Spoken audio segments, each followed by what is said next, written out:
very well pay my mention. Honorable Peter Avery, Manso Dubia, Assemblyman. Honorable see omo market here, Manso Dubia, if you do back Kunye, a friend in Yakopaya Doma, say, Homovia, Namia no Chana, Omubia no, El Manso Dubia. Honorable Peter Avery, only penny for you now, and out of pay a bomber basso. Say, a journal so a dreadiest commercial activity, a Wama Crotumpo, Manso Dubia for what they attack you for.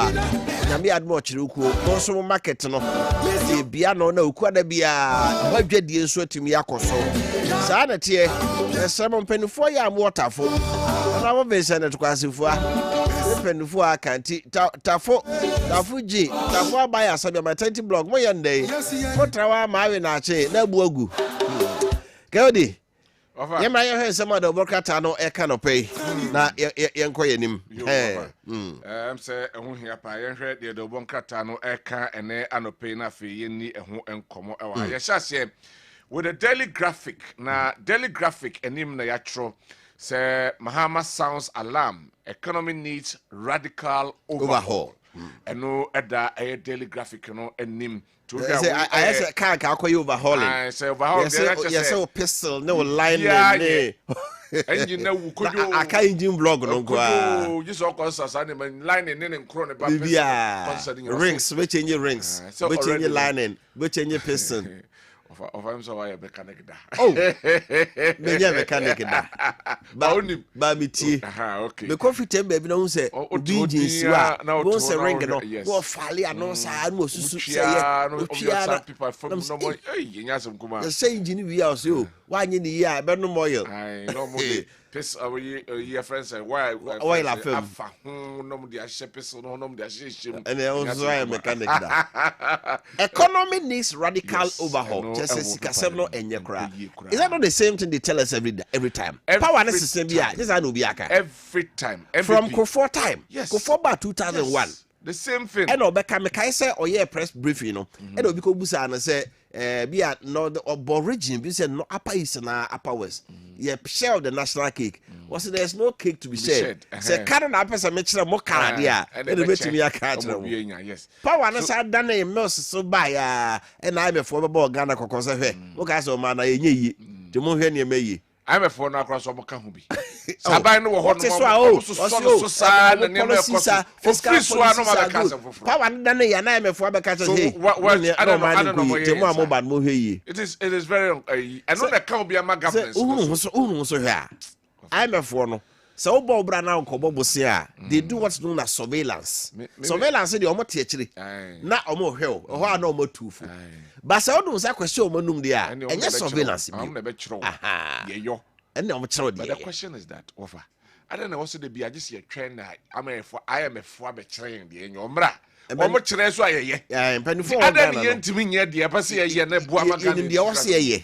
But about 20 into me, I'm body a job at 20. Aye, because some more 10 cities are. Why should I spend 30 cities? Well, I don't understand.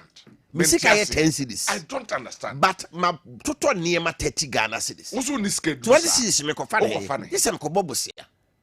Eti ebetwa I also ban ye near me beer, be my Ghana phones or ya dear. Power and then ya na buy back on a catch the Obama catches a say now say road contractors. A car Ghana buy the Obono, a 100 billion. 105. Sadano Sano Mukai.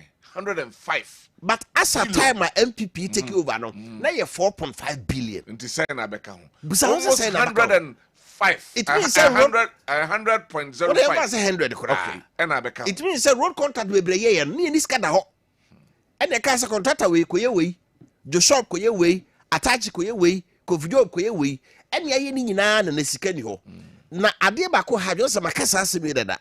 So my contract, nani pani ye wie na unya skentua ya ye compound. Afi bia the interest a esa beska no esa aka ho. E na me kana du sa no. Eti tete aba we ya bai. So e na dwen sa wonye ka akwa ya. Ghana fo besu se oba ye kwa ye onye. Wo so ha de onye. No so asase no so ye bi. Dedicated funding. No say ya because fund yes kakra be mo ale de ko. But the question is that wanya ye beka. Ti the true state of the nation and no way you. The economy needs overhaul. Yes. San MPP taking over 2016, 2017 on Maakye. Say budget deficit. Mahama Jatu Hono. Enyagro. And they almost so cancel Konwa. Friend is saying, I did the true state of the nation, and I said the state of the nation addressed by MPP for the true state of the nation by now. Your comparisons. The Mahama at previous admission or Jatu Ho. Comparison. Right. And no, our people name economic need radical overhaul. Oko a Ghanaian friends and the Daily Graphica, and no, and some Hantusha.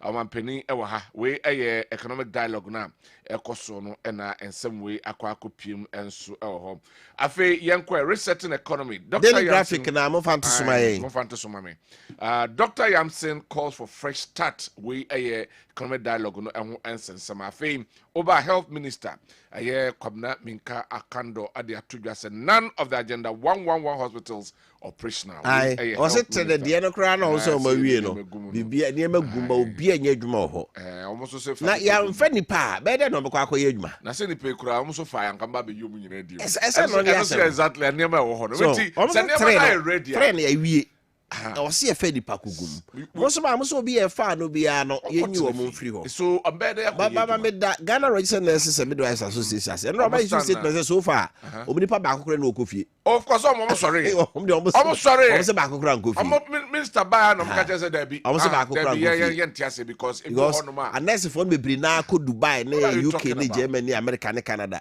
ti o ma abeka ye hono de ye ma ba akokore na okofie ya de ne media grow ko mai ma ya de ne media grow nti ukwa Daily Graphic enim ewo hono right yen ko Ghanaian Times ko work as a national economic dialogue Ghanaian Times and you do so was I'll see through all proposals President assures ni nyina ye national economic dialogue no and na all can say adwenkyerɛ mpanifo a aba na omu nyina e kyerɛ omadwe fa kwan fa so nya adwuma sebe ye beboa ma Ghana tumpon no adwenkyerɛ ni nyina obagye ni nyina o ba wo de command finance minister no economic team no na ne me wo mo no nya adwen a enya adwuma so mamu so say national minimum said you obehunu there which like you see the national friends and national economic dialogue who is saying it's an advisory body ye ba betoto adwen ye ba obi be kasaban cut down expenditure so he sika ye nya no last year it's around 150 billion so we spend the bros just say the aka no I was a couple bosia na ade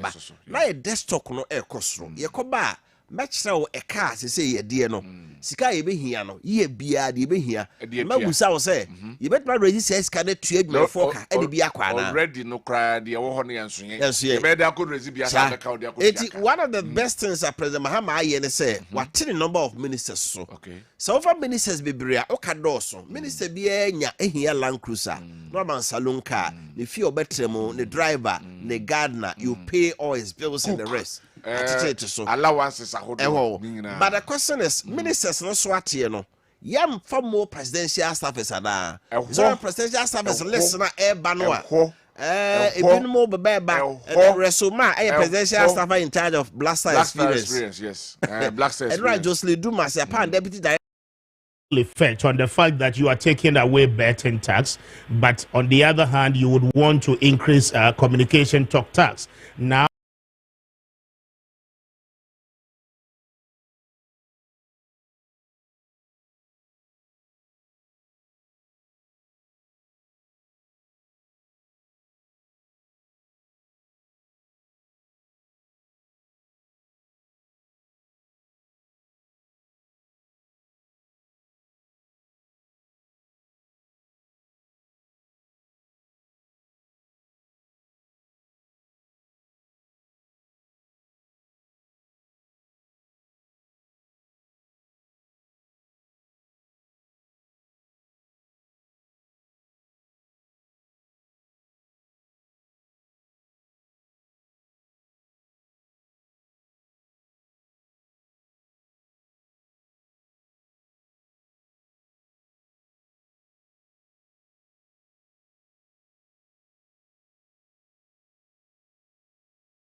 I say KNUCDC. Just say on any nam and atawantawa. Obo no allegedly or then ko to just see the console within 2-3 minutes. We in a frasasi so. Akọ treasure am said the hwinsi ye. We are no wasape panano said the hwinsi ye. Yenko. Send ya bedu we asin send na bedu offer. Anyway, extra time na ye bono. Some we beti no bi no. Ebi no no. Yenko the Chronicle the Obon Kratano and the former Minister for Finance, Dr. Amin Adams, wano ewa hano say we aye enra the true state of the nation address the minority at the buy no say taxes galore in Mohammed's 2025 budget. New levies to be imposed on real estate, telecoms, mining and others after abolishing yield levy and betting taxes. We and somebody to and say, so I shall say baby. Name taxes or they by Yasim Kuma, bear 25 of them. And I sang Abba Bekaho, T and no the true state of the nation's address and a more at the Ebetuga. A fee, or the president, His Excellency John Dramani Mahama, and also our Hanum Mahama, economy reeling from unprecedented levels of debt. Not just say the Canada, or say Nana, let's say I'll talk about Nana, me buy and a case soon hono, and Yagro, Ubiaba, a cano, now a bobby gum, a bad dear, a say gupum, on Faho, no a jahoko, na a many. Daily Guide, or say we are back to Doomso. Daily Guide, we are back to Doomso. According to Dr. Muhammad Amin Adam, MP for Karaga, and former Finance Minister, Brian Round in Central Fushi, say, Doomso Nasabo, or say Mahama, or Council say economy nenye. Namubaji nanu ye, Doomso Nasaba, din, the new dear Dinimuono, or Sakofa baby. MPP left over 5 billion cedis in buffers. I mean Adam. I'll send no mampene kasano or say so moko Ghana a sinking fund no more. Sika came only a bear $68 million or something like that.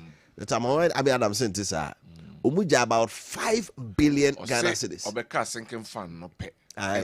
Just one. There are other way on said Dawson. I know there one muscle.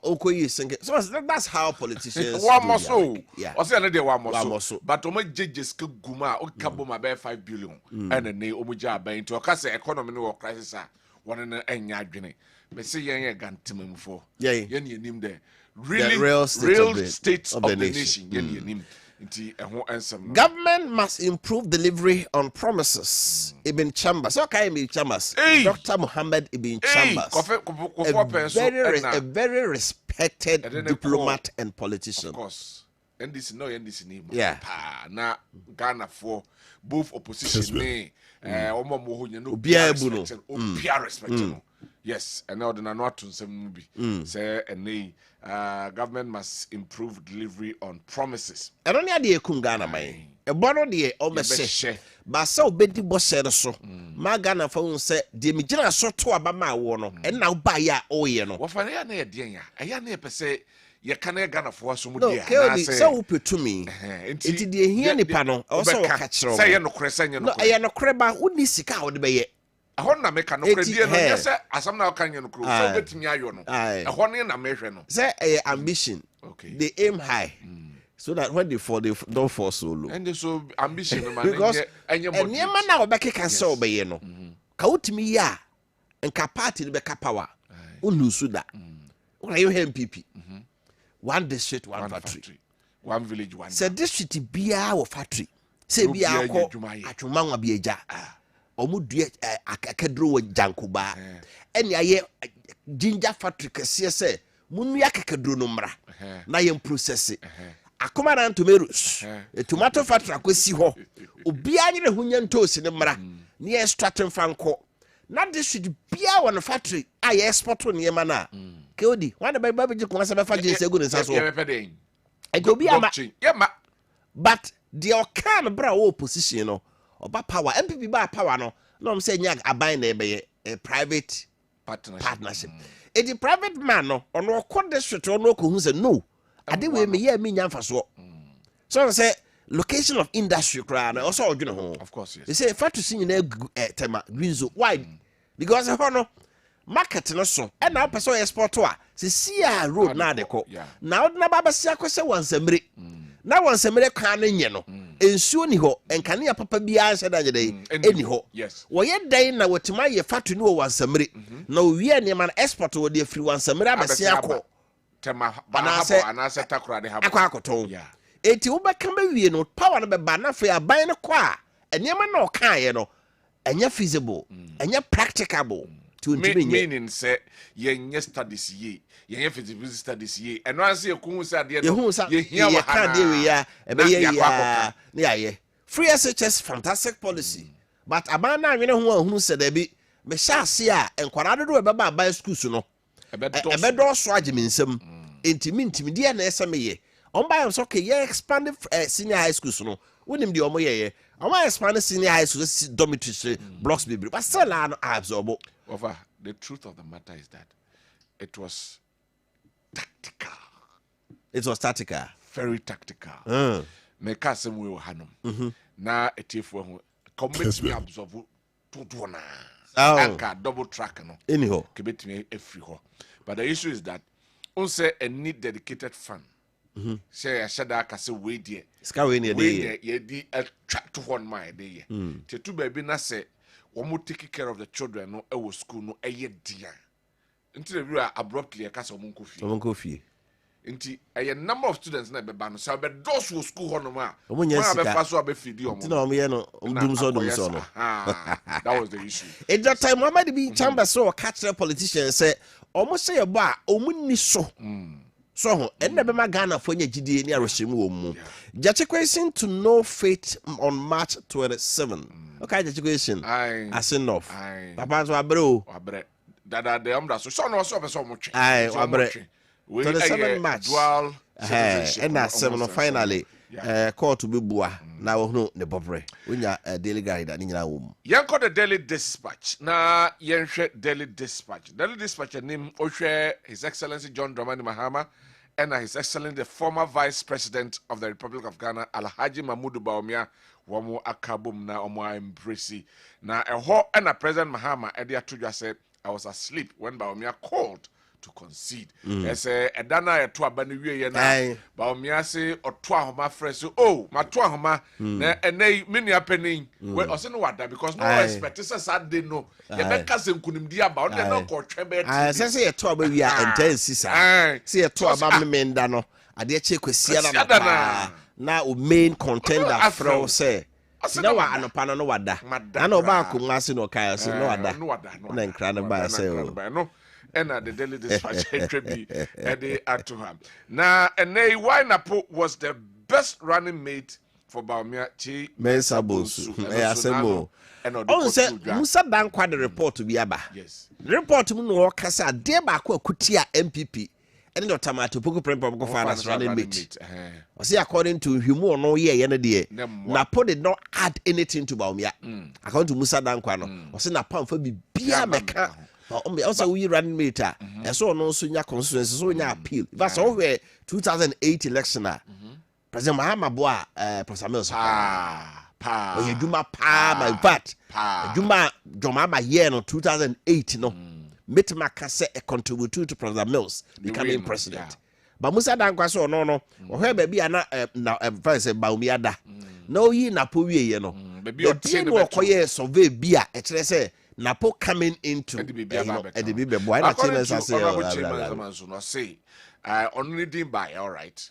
And your friend is saying Napo did by, but onu ejin who free no say or share Napo or no best for the candidature because what's our parliament check and the Ashanti caucus no nti wo parliamentary experience na need Ashanti caucus ni sam na no be boa nti no muyin that's why onu who say he was the best for the running mate position na muyin no but send them way baba wo say tori bia na party no in the party internal politics no you the omo say papa different from the general population. Yes, so said yes no I think said that is where I went to me and how else I don't know right enti eno ewo eye paper no enso enim ewo ha na afi former former deputy EC boss Amadou Sule yes wanya the baby ko Amadou Sule enra me hu ye may so rest in peace also about some obey the dear and so occur. My main for daily searchlight and Twaso or say Ghana in economic crisis asimisa claims finance minister onya daily searchlight just some no and right itwegu ye national economic dialogue no and one akuwakata no ubia fadi of doom so minority slums president Mahama overpower crisis claims on also asemwa oka enso I don't know yebenya bre na we nyina nso no yede honko masisi ade yenkwa homana so ne honorable Dominic Vonde MP hwefo eti mokwa eni nkowo on the ticket of the NDC na ensemwa enra national economic dialogue no through city of the nation address MPP Bashir Jafon so by the omo kai the counter man penny state of the nation address no yede honko honorable emo channel pay Major Tumenia. But on pum ye de. Eradia hu ye mobo na monzo. Ya me de ache.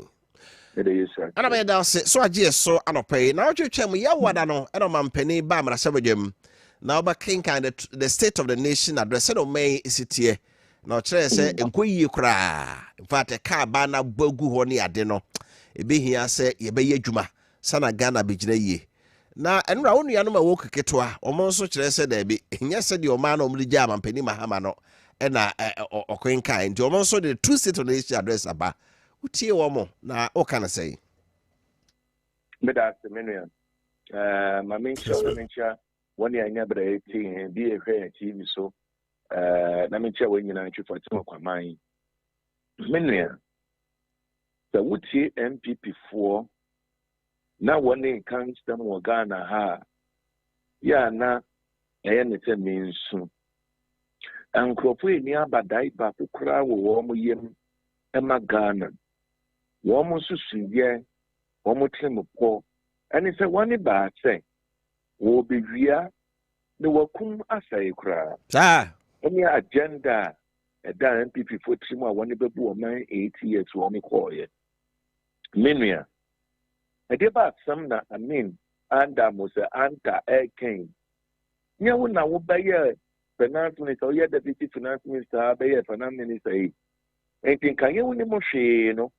Wada na nsu ato we hunu nti adichin so we hu se pomo afọ.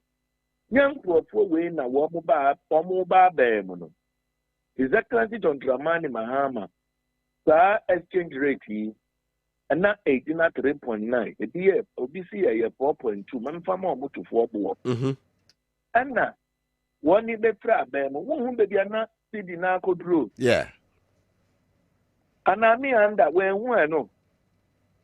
Nyana ba wo mi adaka tira His Excellency John Dramani Mahama say when the fundamentals are weak, the exchange rate will expose you. What say? Yeah, it is. And then Tibrana fundamentals no. Exchange rate no, I have 4 cedi to $1. Any Diana to say no, near 17 cedi to $1 no. Join another fundamentals near week. Join another exchange rate na expose the That's the way in the you know.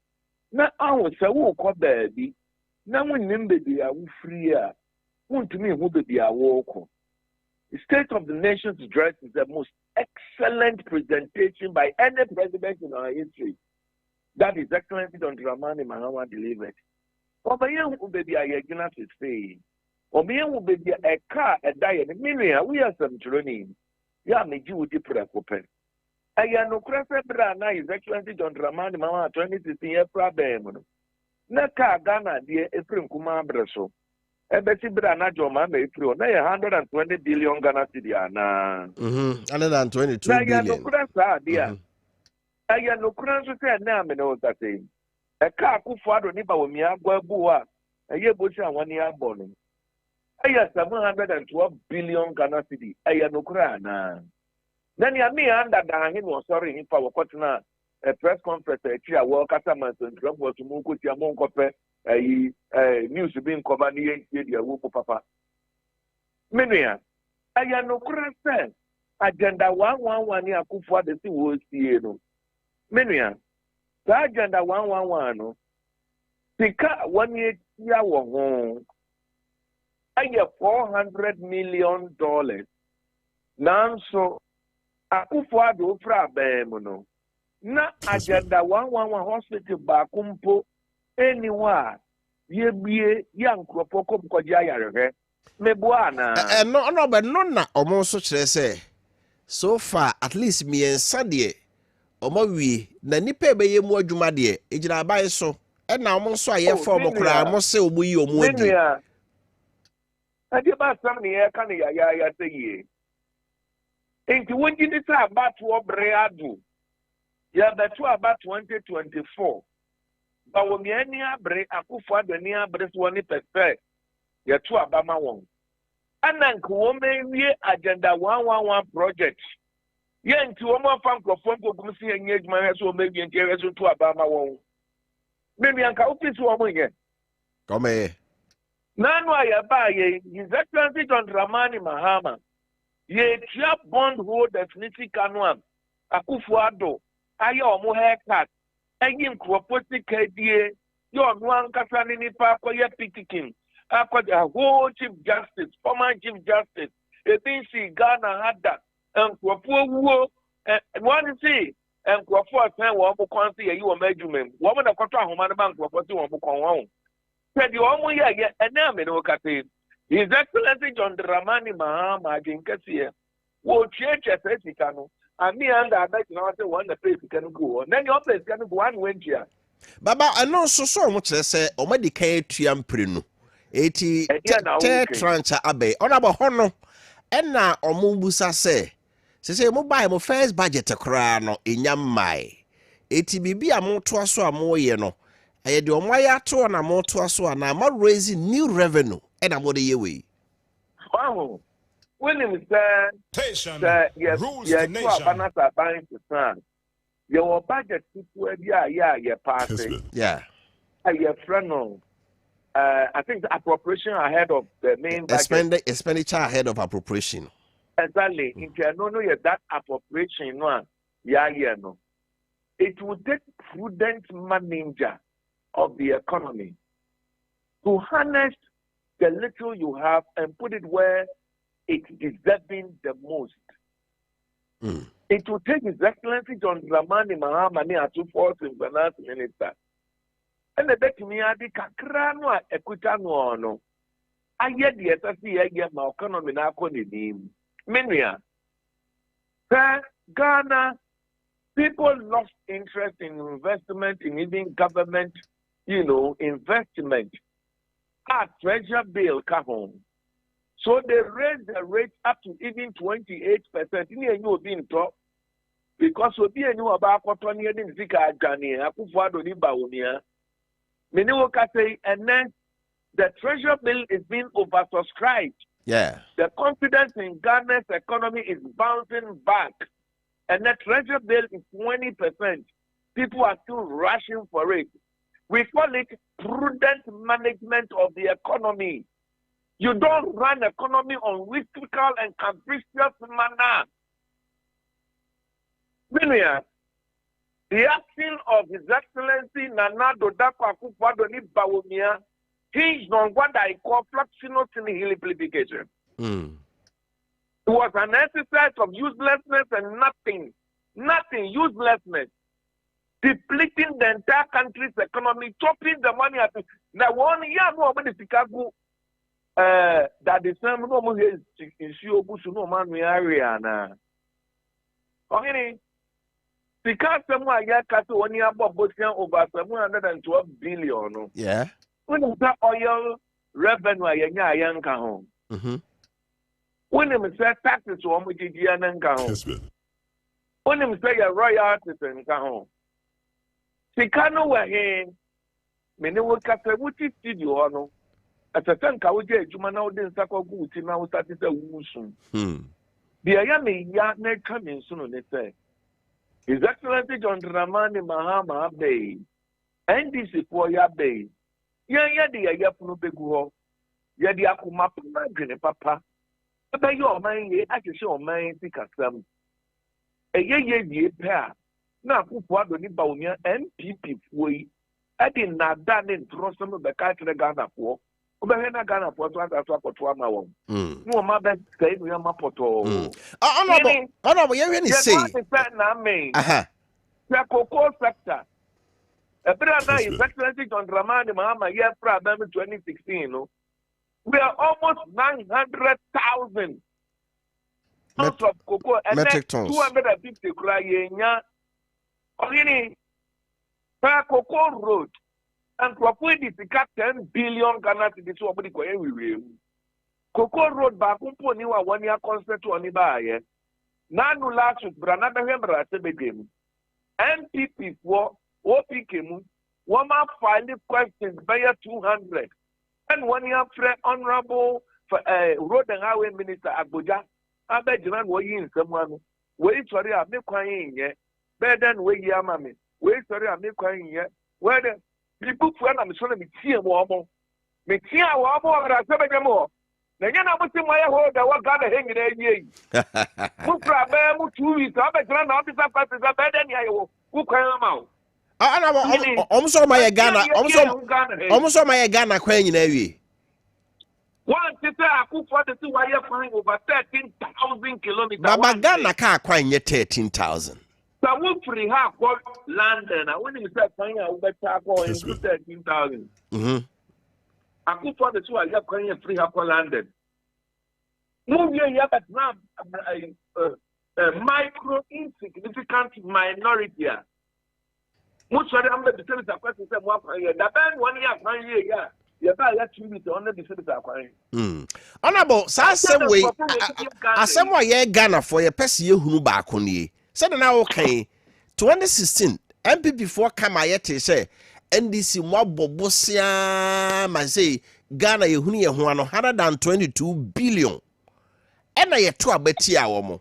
Almost buy ye no Bosia ya momo bo ye bia no maba de crowd ye a chair momo dear. Only say more politician 2 parties no more the Ghana for the agro. If so be a castle, Wabo Bosia me ba, say mo ba power ye, Maba Bosia 66.6 billion within 2 months. And yet the chronon here was so.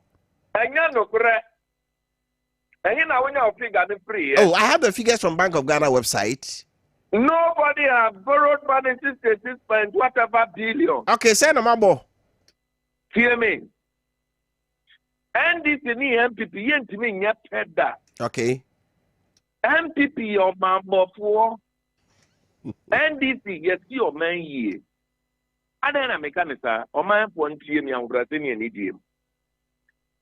NDC John Dramani Mahama ni 4 years no. About a little over 50 billion Ghana cedi. Chenyuma wadi aye. The schools are wadi ATCA. The hospitals are wadi ATCA. Baby, wadi etika sema kwa jina for cedi to $1. Baby, wadi esuku sema kwa jina ka ATCA. Infrastructure why you acquiring Dubai. Circle interchange. Kaswa interchange. Kumase. Takonya waye Menuya, Kekajetian market away of Maakye in West Africa. And only a little over 50 billion Ghana cedi. Oh, we are some Chironi. A bra aka medeba kasano. And come to me cow. The Akufado Niba would be a miati 712 billion the Ayano, who will be Sunni and Queen. Not the way in it now, Sarana Kapi and MPP a pair. Oh, when I am the can want someone. Ya kaya and prophet you almost a put one or two about my train. Train what we Sky train. Sky train. Yeah. What could father would tell you better than what could play a sky train what we. Oh, please. Honorable, and the over the bar. I know there is just one of those. Mr. Jeffrey, my dear friend. Nansu oya tietia mumudi but my year. Ebra Akufo do ma sa promise we na be di hu say o ye prakadam and one we catch Ghana for. Kessben. Wo ba ye ohene when my roho samwa when nan kamiti one amene wo kata dey amadore. I roho samwa woman say railway line na wo ho kra no. Akufo do di ba wa tutu de wo ho nyina akoton we di. Oh, ubetimi akase. Ubetimi akase nkrofo tutu akoto edi. Ubetimi akase nkrofo tutu edi. But to mention the president and vice, omuna tutu ato edi, I think it's wrong. Na pro free. Ohini. Enam na pro free. Sabi railway lines no. Anya pani egu from home. 1 to 2 no. We see that major decision is taken without the president's consent, then that must be a very weak, useless president anyway. Look, the award from Ukraine went to me and you are to see was through railway and now was through pimping was through. What can you and what's that way prakadam? What baby? Ekuma say Ghana for nada. Ya can you Ghana for here? What baby idea could do here? And then one more time was starting. Okay. Now the end you say, as someone young crack your mama cano, and for point we may control. Not gonna put the GAD. Honorable, Enra, Dr. Muhammad Amin Adams say, we can never be the same. Hello, Honorable. Millions. Enra, Dr. Muhammad Amin Adams say, one more bresso no, no say abai edge tax bebre. She say, move by much as a fee, move by tax revenue by 200 billion. Na omonoma who say budget I bano, a 2 amade bano, any omokra diano enfano. You see, oh, hey, Radimuya Mobile, His Excellency John Dramani Mahama. You put a war no, Yamina Medana Fie, to do a better Ghana. I can catch you. See, you don't need to increase or introduce new taxes. So you only have to widen the tax net strategically to capture others who are not paying tax. Okay. And then you will bring in a lot of revenue for development. Okay. With prudent management and the heart for Ghana, you would succeed. That is a new tone being a mother back and a moment to no. And not Mobama Monsu to be the network strategically. And about a some way that be a account, then so it don't yes, so you hunsa. Widen the task net dear, yes, your brady kay at ye. Yet there be a so a baby about to be it. At the end here, your Debra dear say, Sir, His Excellency John Dramani Mahama, and the your man penny and then say, Waba 4 years before, and Wakot Netie, and what done the near Henry Oma, and what answer bay. It's a Huna Wukutano, it is to the benefit of Ghana. As some of the county are there. I am it to say. And that is what we need. I mean, in crop one, the micro insignificant minority. I'm showing me a mighty minority. The micro insignificant minority. They can pack their bag and package and go home. Honorable, within the next 4 years, if you naya did to me a shaman penny, His Excellency John Dramani Mahama say, "Oh, say a near mammo cane, wait to me a year achieving in I'm a Ghana phone say inflation to a single digit, exchange rate stability, and the account, Nina, no, wait to me a year. Who Kaibrana, His Excellency John Dramani Mahama, or what from 2012, 2013, 15, 16. Within that period, now about to fed Dumuso Ghana. I get a one kind of correct. And what I said to Mama Bresson at Dumuso by.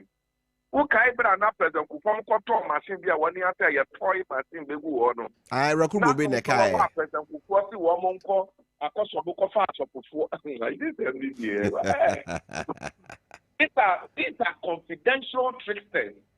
They will confidently trick you and you will fall for them. One lie. Okay. I'm a part of a couple of things.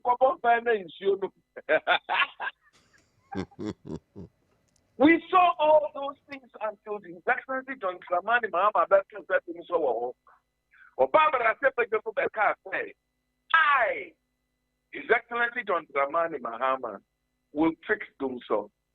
Many answer the year 2016, and this will be a weird time in here, one kind of credit work I said, not to so or one Bam. His Excellency John Dramani Mahama fix the Tumso. And now to Asantuaka, I, His Excellency John Dramani Mahama will fix the economy. Oh, the way you did that, your friend of the I Biafu. Okay. For dear, why you did that near Rusu, why you did. Now, dear, why we don't do America, don't do about memory out the name. His Excellency John Dramani Mahama will fix it. Have you seen the change in this economy already? Almost a bride to a baby, yet a penna. See the number of this $30. Almost $1 now, reserve no my peguono, and I'm the civilized Sidino, and you be a. So I come out for 4 acres. Now, the woman can 8 years and 1 MP4 will be the other with the gun. Now, what was so kind? Now you're swimming. Now you will be a woody Gagana, Hakofan, you are a man on the beton. So we see MPP here at the South Canning. Branaka, who could have $4 billion, to be $100,000, no? And for a way that channel. I'm only have $4 billion babu, and you have $4 billion yedu, and you have $4 billion yensa, and you have $4 billion now, and send away from you to $100,000. What was the result? Yeah, by any exception, woman, what question, and some drop on to book out. Book on a gun, and I can't put that woman in the war. Almost a drop, you can't get some of them for Papa, okay. Finally, Honorable Enra Dr. Muhammad Amin Adam, HRS Mampeni, dear Diamano, a Terminator 1. We say termination of appointment in there. Uba a Mohia Guma. We said, Dino Diamano, what MPP, why you just said, what might be here? Honorable Jessica Viana Maker, or may say Terminator 1 or say appointment or more far more. Muyi omunyina de ka ho bi kra na hospital so nya adwuma nti o mama mampani din say o ye terminate friend Terminator 1 anya no ne ye be terminate you Terminator 1 no kan ya no jo mama ne Terminator 1 no anya adwuma samu ade ya be terminate no me nchiro one year, you choose to open the Fiscal, and you will cafe ora at you. You do a more I could do a master. Okay, national service goes to name Gumuno. Yeah. Yeah, but terminate you, woman. And you're probably terminate a one. 1 year, I put you up to a local $10 million without job done. Terminate a one, but terminate you, woman.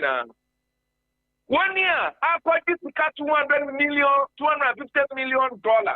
To a Gary project, a crap certification project, to open this can you let terminate two women. One woman just come here to Amuna and that kind of high Yamuna thing.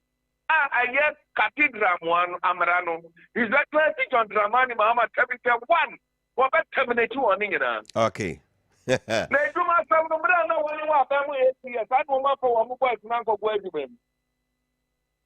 Then you almost grab that by that's what they go when you're selling nobody for a fun for argument. Yes, in 40 years, I did 40 and Kessben and where I did. Already we are mobile.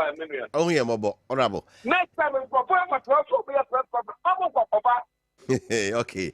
Yeah, Central for Central for your tear.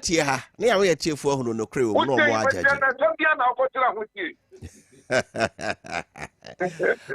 say, I know, Brown Yamiano Peso. Our Honorable Dominic Bondi, MP, Emma, and this Amanukuno, Chifo, eti Mokwa, about Trumpus Yaso. If you man, Temonona, Yeno, Equity, and Comono. Kodi. Yemi, see, Anambwa. Issues no. Okay, for last one, we mama nafi. Newspaper. Nafi, you met the Mampeni Kai National Economic Dialogue. Na yenti Dr. Mone abi adan so kaye. All right. Na yen compare ni mi numa etifo so ehunu di omo. Newspaper there, say last one the best so mame for we and twas the okay, Mingana men called the Daily Banner. Daily Banner. Now, Daily Banner, and Yatron say, Mr. President, you did not fix them so minority charges, Muhammad. As a mere honorable von Diabekanya, and I'm so fix it, doom so. Now, doom so no offer.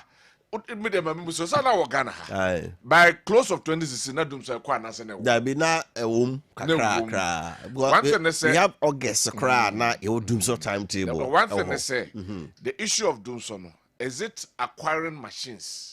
A year plants no and a so would do so and as a powering the plants to give electricity. Say acquire so akotoka na ka na besifie na niska de top petrogum. Okay. Ntini mienu nyina no e contribute. Sebi ni nyina contribute. To install capacity and then fuel gas e dey be power no and also ka. Obi ka so solve ya in a way betimi age atom. Obi ka so wan solve a in a way betimi age atom. Say ho na Ghana for gina no. Okay. To we aka ne de ohwe de bright man na hustle light man na no waka. Na we hwe de be hustle light man na by Ghana for na yatim no ye na be the right judges. Aye be buaten say no kre said do so na koye na say anko Ghana for na koye na say unity whichever way it is no right. Ghana for na ebehum na afi me koye who is justifying the use of public funds for the construction of Hajj village and also at the hand and ra me kan ha I want say almost say nya bicycle na ye dey and honorable Dominic Dominovo former auditor general I say Ghana Export Company nesi. How can you say Ghana basically any day? Ti eno ho nsem no so why na betimi justify senye abansika na ye dey. Mama vows to steer nations. E be kaka no pa. E ma na kodu ba bi e wo say. Mon fastia no mame. Okay. Azamko. Anyway, all right. So now the debate, minority rejects majority's proposal, and also at the air paper name who a honorable Ojo upon Chroma and Funny at the Hanum. Now the honor, okay, right? Not the honor. The infancy now, infancy na imenya bread. Now yankonko tea and run national economic dialogue and somewhere. Among Penny's Excellency John Dramani Mama or the two or say Ghana's economics in tatters. But was shebo se city biano and that's so obey ama aniema aye and it's going to be very, very transparent ade na kokwa obeka se kokko e tuntum a boka se tuntum ade ba kwa politicians enka no kro mu no yentie seminar mampani obie national economic dialogue na obi anu a okasa no wore etudwa. The cost of living has skyrocketed to unbearable levels, leaving families grappling with the inability to afford even the most basic necessities. At the same time, inflation erodes the value of wages and savings, pushing many into a cycle of poverty. Meanwhile, the ill-considered collapse of indigenous banks significantly reduced indigenous presence in Ghana's financial and banking space and led to massive job losses. For too long, Ghana has been plagued by short-term decision-making that prioritizes political expediency over long-term stability. We refuse to accept this as Ghana's reality. We reject the notion that economic hardship must be our norm. We refuse to surrender to the forces of stagnation and decline. We are gathered here today because we believe in Ghana's ability to rise again.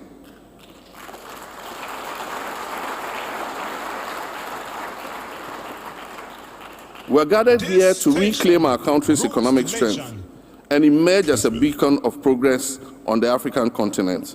Not only a beacon of democracy, but a beacon of economic prosperity.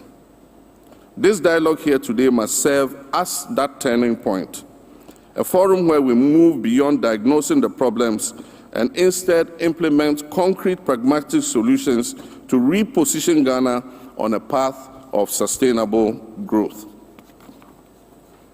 As President, I am committed to ensuring that the lessons learned from this crisis will shape the decisions we make in the years ahead. The mistakes of the past must not define our future, and I vow to do everything in my power to steer this nation. I am Company, His Excellency John Dramani Mahama, and run National Economic Dialogue. You may know Asino. And somebody to say Ghana cost of living. Chresa enipa. Sika uhia de atrasia bo bra. De udie, de onom, de o she, bebi ade utri betro, de odo befa car. So se sika e ba wonsem. Ene de o diskane ya. Wa hu se eneme mo ayede. Indeed. Cost of living eka ho bi ntina MPP amanyoko lusu 2024 abato echinye bi ene ho. Ebi se so ko wachi be 2020 kra na mo wini Nanado win in the second term no. Now said na niema boatie wo Ghana. Na de beto to 2024 said the niema boatie utum se niema boa ye din. Da bia me boss na ke wudi se maka ne time kase. Car na ye ton bia be 10,000 15,000 no. Say opesa same car de bia ta. Unkuta be 80,000. Unse grade 120. Edu 120. That make 2024 there. As at 2020, na dollar no enam 5 cedis 50 pesos. As at 2024, dollar no huri ya ko 15 Ghana cedis. It means say ade bi auto no ne bo no abo ho prensa. Eno ma Ghana phone say there be aseten mo ayeden. Ena na mampani jo mahama eka say cost of living kosro zo hwe sika pa editue obi kana hwe expense so ya nsa na bosom na so a to say German bro ni bi boss Ghanaians are magicians. Oze Ghana for mu yinkonya na ketu ade mamo mutimi survive ma bosom so no. O hwega sana so nim ne me koso. Eti jo mama say yaji atum asa sitin ma ye den makokwa yen ya fa ne saa so say ne saa na tie say de ne memba ye den kwakwa o say Bible say wi ase ko ye bremo de bremo ma de Africa de tia ye pa ya de mu aye den more. The cost of living tin MPP lusu ye ba o kai say 2016 ye 2 year no otumfo ka kire joma ama say ekom ne ani bre na Ghana for to ye de adu titi awo edimfie nwotwe bia so a na Ghana for hu say da bi ne mu odin na enso de oba ye de wa mamu aye den che kane de no ne ya say yina de akwakosi nchen ti o sempanifo odo o ma be hie ni nyina no enda so ho si e betima sane ma ne ma ye eno nso nti ena odo mu nyina be hia e ye gogotie nipa okura Ghana the public purse Dr. Fiscal Atoforsen ona esika sem ne firi ho mampanika so nkoye bibi no ka say Mr. President foto no bibi animu a ye ntimi nkoye ye ti de ono so ore etudwa emra on development of our medium-term plans, commencing with the forthcoming budget on March 11th, the insight, expertise, and experiences will be garnered from these deliberations will prove very invaluable asset that will shape our collective path for our future. In this time of crisis, it is very imperative that we acknowledge the significant toll that has been borne by every Ghanaian, particularly the poor, from severe currency depreciation to hyperinflation, from haircut to steep tax increases, from rising inflation, from rising fuel costs to rising electricity prices, and very increasing interest rates. Fellow countrymen and women, the economic crisis isn't over. Indeed, the full length of our current crisis is still unraveling by the day. The situation requires significant sacrifice from all of us to stem the bleeding and place our economy back on the right trajectory. I'm pleased to note that His Excellency the President has taken the lead and has given the strongest signal to our commitment to sacrifice. In furtherance to his commitment, we have streamlined and realigned the size of government, evidenced by the reduction of ministers of state to 60 from the initial 123 and later to 88 ministers. We have followed. We have also followed with significant budget cuts that will be announced soon for the office of the President and further prohibition of the first-class travels by all government officials. Kessben. Way any somewhere Dr. Kessel at a force and finance minister, or the home basic assembly so, Abasana Henno no. Or also the country you say, Ghana is sick as I say no, in yen free mu, with a so womb, and also tea, I was say, you hear quite never so be free mu. Tia Bible near my so ministers as so for Mampany do mino, and I do a breast on a broha and the edunum. A sort by the watches, I say Mampany so the educia, a debu my. Afe office of the president sika ye twako mampani atraye no yitimi twa ne se bafu ne de akoto wo se o mbete so na afe o mampani na ba mu mpanifo mu tukwa first class presidential travel so se dupre no ye mu ahodo miensa your first class and your business class and your economic class na sebe ye wobro afo ne kwa yitimi kobie business class no so no mu asebe kakra wo msem no na £24 on your first class VAT or can a plane ticket or they call land the aba or for economic class meeting work about empressa or some penny abolish first class nina into we don't near maybe a buy or say budget in the bar Ghana for months of video buy it in the maso sebaya says or hen and one nubu sebaya or mine so near my bekuye edia my way a national economic dialogue. The president, His Excellency John Dramani Mahama, and the finance minister, or more kind 24 February, Exchequer, my dream, Dr. Ishmael Jansen, just say, Nyakopo Ishra Ghana, so the John Mahama, my so Mara Emery Ghana, and my and no, Omako Kenina, Abayano, Edebay Juma, and Yankoni minority, also only the mighty minority, Dr. Mohammed Amin Adam, former finance minister, and also one central Fushia, and some more kind of said, dear Joe, Mamma Bekai, 2 set of nation addressing in Ano, I kind of crunch Ghana for you good tea on also Kai. Now, fee, if any in our metro senior, near some people near this, why they kind of crutch rain, now my also crying, now watch the wagging in Team Rassisia. Typical of NDC's usual sweeping statements, hit 9 billion Ghana cedis on the financial sector cleanup exercise to date, unquote. Typical of NDC's usual sweeping statements, he made this conclusion without providing any basis. Whilst we sympathize with those who were adversely affected by the financial sector cleanup, the exercise was well intended to protect the banking industry from collapse, protect depositors' money, and revive the economy. The evidence today shows that, notwithstanding the DDEP effects on the local banks, the financial sector has become stronger, with banks posting impressive financial ratios and returning to profitability. This is the true state of the financial sector in Ghana. The Bank of Ghana's recent publication, Summary of Economic and Financial Data, January 2025, provides very rich information about the performance of the financial sector. The annual growth in total assets of the financial sector as at the end of 2024 was 33.8%, and total deposits by 28.8%. Similarly, in terms of liquidity, 9 billion. Government's handling of the power situation has increased uncertainty about the banking sector cleanup and so on. He makes other statements. Okay, send me brave. A business I was see a bench, let's say, don't buy no.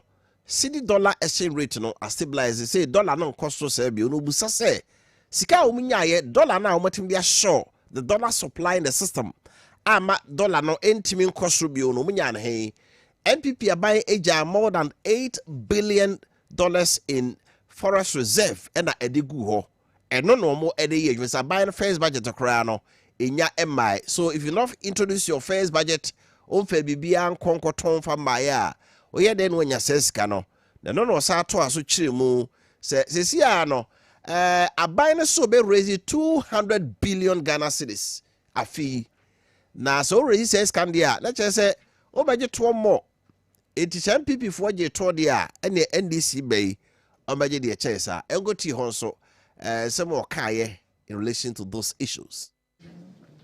Does it make sense to scrap it? Ladies and gentlemen, I want to ask you, does it make sense to scrap e-levy and betting tax and replace them with new taxes on the telecommunication industry? They are bringing back VAT on telecommunication. They are increasing the growth and sustainability levy on the mining industry. And they are bringing back VAT on the financial services and real estate industries. Wow. All these taxes will be passed on to customers, to the Ghanaian people. The people of Ghana should wait for the deception of the NDC government when they present the 2025 budget. Taxes galore, Sakawa. This is how they intend to tax Ghanaians to collect their target of 200 billion Ghana cedis in tax revenues this year.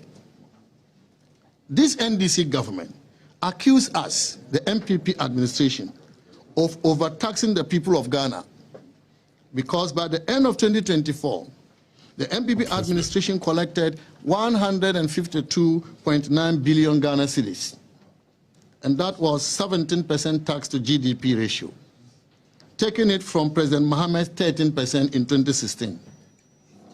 How do you then turn around to expect to collect 200 billion Ghana cedis in an economy you call a broken economy? Ladies and gentlemen, we, the mighty minority, will join the people of Ghana to resist any attempt to smuggle in new taxes or increase existing. Dr. Mohammed Amin Adam no chimu say MPP abreso no 2024 yi eto omoji ye nyina ye 152.9 billion. What to GDP ni ye sika ye generate on Ghana ha no ye gross domestic product no ye to no for 17% of that. But NDC abreso no omoto omoji ye o Ghana what to sika ye generate in Ghana ha no a na ye 13% je say omo de no omo ye ade chen NDC. Say NDC so ombeji tax 200 billion there. Let us say Ghana for Yanyani Yabosum, say a turn of body, no financial sector, say banking sector near the Bribino, yeah, the 17.5% tax by VAT on mining near the other tax green in a barbecan home. Then Ubuza say, I bet so obey levy free home, obey betting tax if you know if you're not a question baby. In economics, you free be incidence of tax. Incidence of tax near the bedding a cotonosono. Se me toniema na ye 10 cedis na ban ka se me fa tax 1 cedi nto so a e me ka me fa so me toniema no buonum na ma wo consumer na wo beto no aba ho. Dr. Mohammed Amin Adam kire se saban be to e beje to 200 billion na se MPP je 152.9 no so ma tax Ghana for do de a e na che se to na e ba no e be ma Ghana for ho a kire e de a chensa so what ye finance minister so say on be kate niema. Inti who is telling the truth? One kind of correct e benya bre ne di nyina anko. But yenko infograph no so. So yenhwe infograph no. According to IMF, Ghana ye debt servicing from 2025 to 2028. My yenhwe figures no. According to IMF, say Ghana sika ye be hia. Ne dia kotua yeka ene da so no. Ghana debt servicing obligation from 2025 to 2028 and now no. According to IMF, say 2025 afi we umi e was see a kotua 142 billion. Ye bosi ayabo no tenie pa. E kana yo see a kotua ni nyina ye 709 billion Ghana cedis within the 4 years no. I was see a kotua 709 billion Ghana cedis. Afi we ye kotua 142 billion. Last year, MPP aban tax omuji ye nyina 152.9. It is like the way na kotua sa aka no a otifiri mu a de ebeka no ebeka enu 10 billion kra. Ba fi NDC aban so mbejije 200 billion Ghana cedis. See at 142 every 200 billion more. Ebeka 58 billion. Yet ye currency home for the year 2025 no. Ebeka yensem 58 billion. Granted, given that there is a caveat, given that it bet me at 200 billion. Now sometimes they are not able to meet the target. Don't you say bet my say but won't mean no. But it mean 200 billion on yet 142 billion. Eko tueka va Ghana ya mobra ya mobra. Yet me 200 billion. Yeah, the 142 billion in the back of the eka.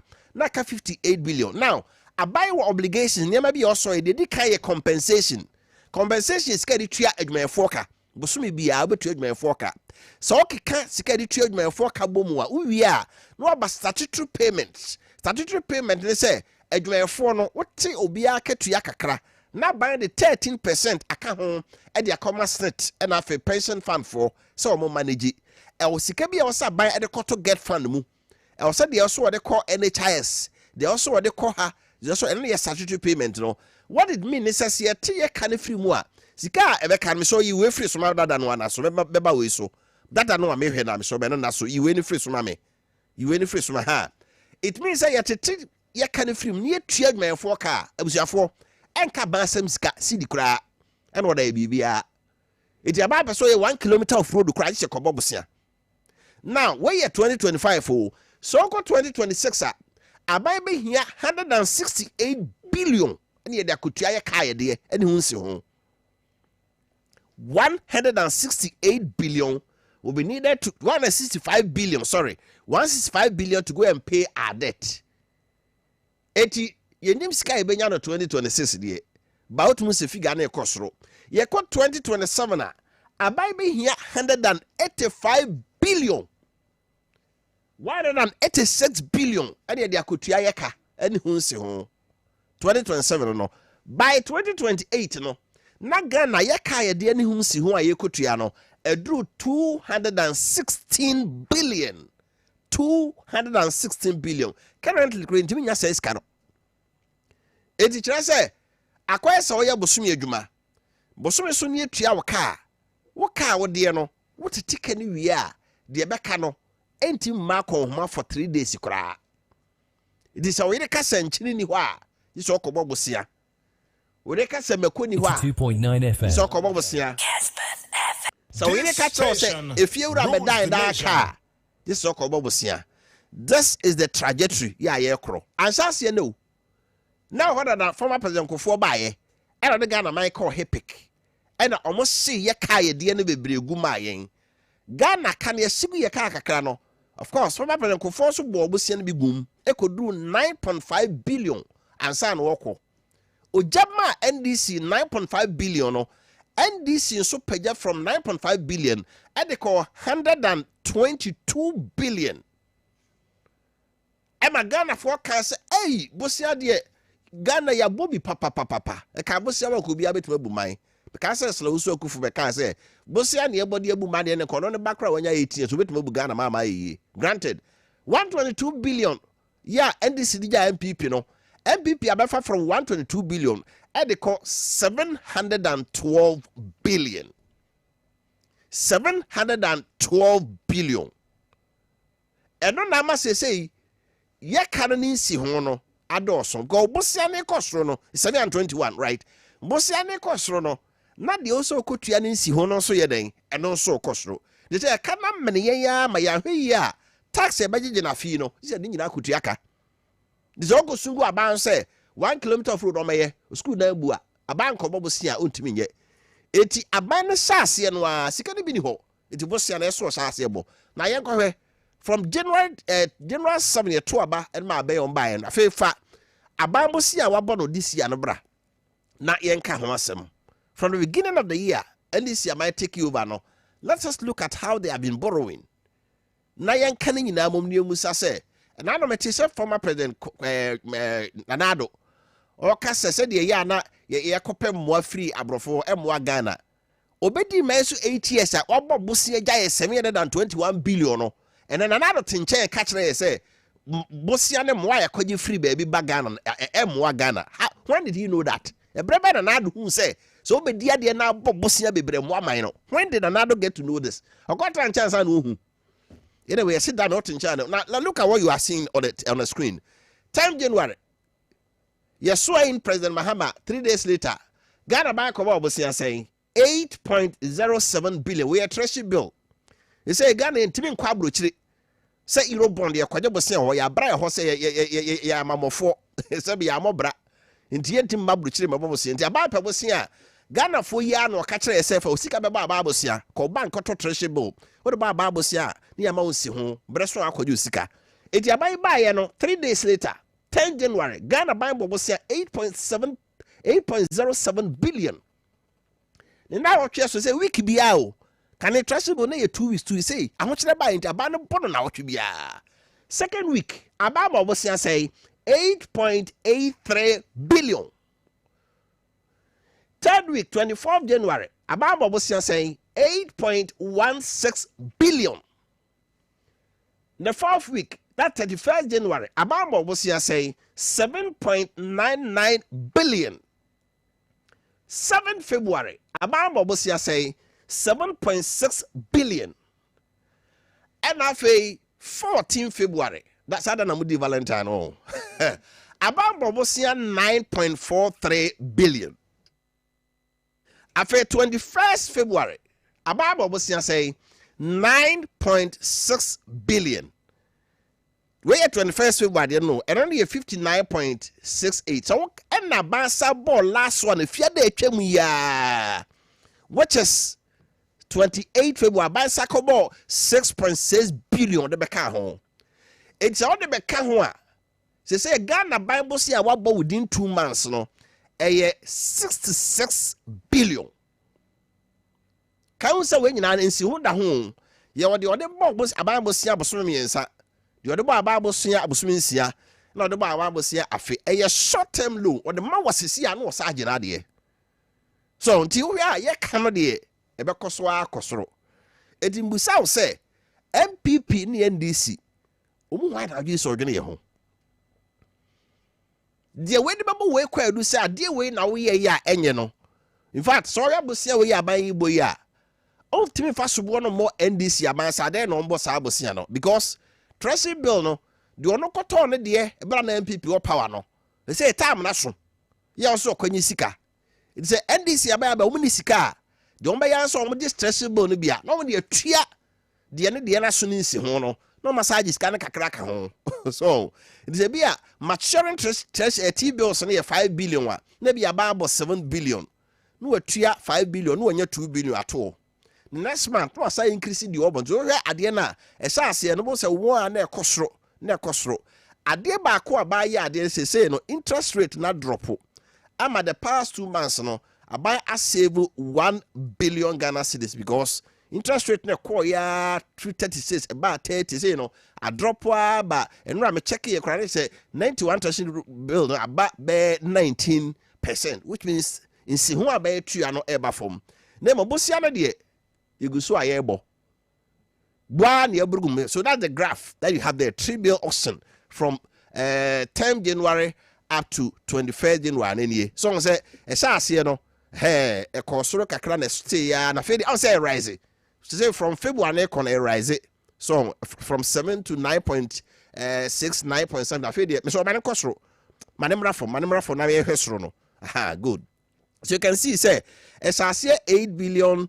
8.7, 8.8, 8.16, 7.9, 7.6, and I call 9.4, 9.6. It's climbing. Inti ibusa say, asem no a na do kan say nya bosia ene mwa ye kwaji fra buruchire ene beboa Ghana ene beboa ye no afi no kotra nchen we hu ana enra mampani John Dramani ma so akabi say ade ba ko ekum Ghana pa the export of raw materials. If you say you Fred, you ti cocoa, you the cocoa beans kwa buruchiri. You try timenua ye pie, timenua near the co. Our who send there. So Rastor se wokuma sia dum enen kra baby a. Table I see when I saw that day. Sawdust. Sawdust na bro for the chemicals afra. And the for make afa ho no the abre say yento. The ye di nua no kwa. Ob di nua ne the pan on the sawdust na ye table abre. And oko busa table at office table the sawdust aye boa. Obeba wanum. We add value to it. Near by a minor is ye do my and son at the end of Kedibia cram on Yakoton. Where they the raw material come out, with your cocoa industry. A brand gun on the Ivory Coast, $6 billion. No, now Brofunu generating $100 billion in a few cocoa. So the question is, a idea politicians don't they know that? Obiaba industrialization. And agro industry, agro processing, yebaka sa wobe we are all kono. Busana sa factory say no see ya processing raw materials. ama Ghana for nye adwuma ye na de no so ye koton a ye nya fa so afrim ya tintosia they say Ghana pa no maya ye di fresh tomatoes pa say tin tomatoes ko dwomu abu na ye kan ha se Burkina Faso Adam Matware at the $12 million senior power $12 million into his factory ho ebe kakra ye ma men we ko Burkina some ko fantos o munya raw tomatoes ma because the factory sha say ye adwuma factory de bie hiantos nti ever raw tomatoes ma wo ye be process tomatoes and sana so pa e de kokra tin tomatoes ne ba nti asase ye be diantos wo so no Ghana ne abiko sifa ne obi onti penifo na wo ma mu no they know the solution to the problem omonim Ghana me ye how pa ba e ba ne ya na koya se foforo Jolati KOD over to me over to you Wofa se uhunu si anache sa akoya reho akoye enitete e de ama oman Ghana Kessben anya se ni ade o ye wade ye onimdifo ye wo sabi womo a omodwen Ghana ho a eye yie e wo ho ye wo mom te man mu hanom a se ye hwe ne yatoto ye neme yi a ka ye nkosere da e na ye wu ada na ye de tudwa se ohwe Ghana hanom a enema esika nwunu fa amanfo nsem ya ekọ afibia okese ni a impimanimu ewo broni esikasem mu ba in paper no se politicians ne ba na ombekan ya omasem kyerɛ ya yetie because ye woni da so se omoba ombetimi ayo ba wantin se em se omugina from ho na se omo kansam na different from so omafro abenwa no akota soro ho na omo transfer no mo kansam no wafa ara ho ena me fanse asam a untimi enkam fanye se de sesebio bebi a okobo besia no bebi a Ghana fo okobo besia no omo mpanyifo no motutu sikasem ho ehwe man no so no sai na omo bo omo bra na ye de abebo ye de bebi a okobo besia no ukọ UK Prime Minister okọ adwuma otena bicycle so wakọ nanima na bi a Morris kai ebi ene wotim ena wo de akọ sebi enye motorcade ho nsensem ena enye convoy de ho nsensem ena wotim enye memfa ne se Land Cruiser ne boa din ene saloon cars ene wo mo a memfa se de pleasurable life a esa no ho ehia ene man ba omo na yakobo besia that is the kind of life a omo LED ne yakobo besia no insase de be ya de na be boa ma man mpuntu atimi akoso no ne de etwa ye ho ne ye twa ye ho fat salaries and then luxury life say be ye ho betoy at the expense of the nation. The issue is that ye risika generate your man mu hanoma ne risika ye use a Ghana me mabe 10-20 years we can't survive. Gentlemen, maybe a dread ti Gentlemen, yeka 721 billion. Ye here 709 billion. And the akotua ye bosia ni se within the rest 3 years. Na ekamuna da hono kran kan ho asem. Asase ya badwene sika de bebo man ho bra. Where are we? Adan ye ho sa. Aban ko aban ba. Manifestos ba, manifestos ko. Since me nyine ye a friends and 1992 constitution by me who manifesto be a yem for Greek and industrialization shemuda.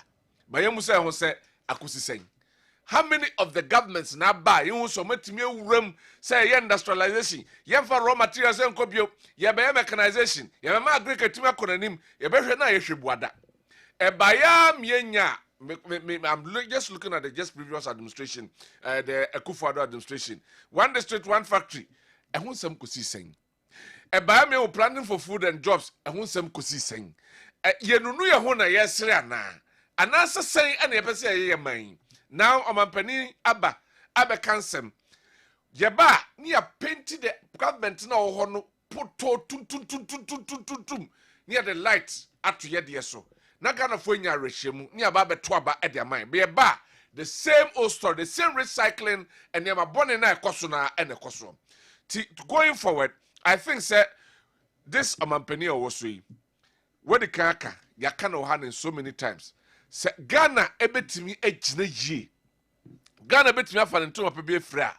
People are looking at this government in summer or kan and it looks as if say kwa okotena fia obaye no it's not for nothing. Okay. God knew why Omo Mampeni, His Excellency John Dramani Mahama, Odi just 4 years, and that's 1 term. Ya Okotena Bonting. No crochet dear net na Kufuado and na buying ebeye. Then God gave him the opportunity. They said, come. They say, "Wo dear, wo na na dankwa Kufuado dear, ado dear. Wo ye president when ya term nan twaso a chese dear na wo ye na abetwaso. Na wakotena nchen. Wo dear course wa bemu. Wa kasi wa kwa reform. Wo dear course na dankwa Kufuado abemu. Now take a cue from that and set Ghana on the right tone. Na Ghana intimi fan ntuma pefra. And yes sir, Ghanaians will never forgive a friend saying, His Excellency John Dramani Mahama. Na se eba say, na se yesha say, I think she should be very cautious. And nema asha say eba no. Then he should put a stop to it. Maya nunu ya huma yansere wafa. We shouldn't just tickle ourselves. Na yansere. Enka say, yes, na yaba na yaba. Said na honorable Vondi ye kano. And now plenty MPP aban puto. But say people are watching you. Whatever steps you are taking. Yes, Pastor T on some brighter notes. Oh yeah, economic dialogue. People are coming. We are very good in this rhetorics. You kind of now implementation. Why the benya that balls? Now in Yemen no more discussing our economic forum national. About implementing. So to be implementing points and a majority of them are implemented. I think Ghana will start to rise up because Areho. So Maya Nyankupon share with a lot of goodies. A lot of goodies, so petrol, whatever, will be what is happening to the nation? Yet, now I'm a Sebio, can be a 1 step be a bit takey, yet me taking the bull by the horn, yet me address certain issues, be say for political coloration, and film room near to me as animal. Wafa, Ghana bit me as a phantom for be. What the Kayen Timmy your money ye crano, ye yana san to menchirimano. But I said, a cry, yes, I dear to a cano, a canon name a problem. Because Busiana ye jade hono. Sorry, you're yedding. If you say, baby, a corona dear, you see who the radical change. Ya bay a day ba.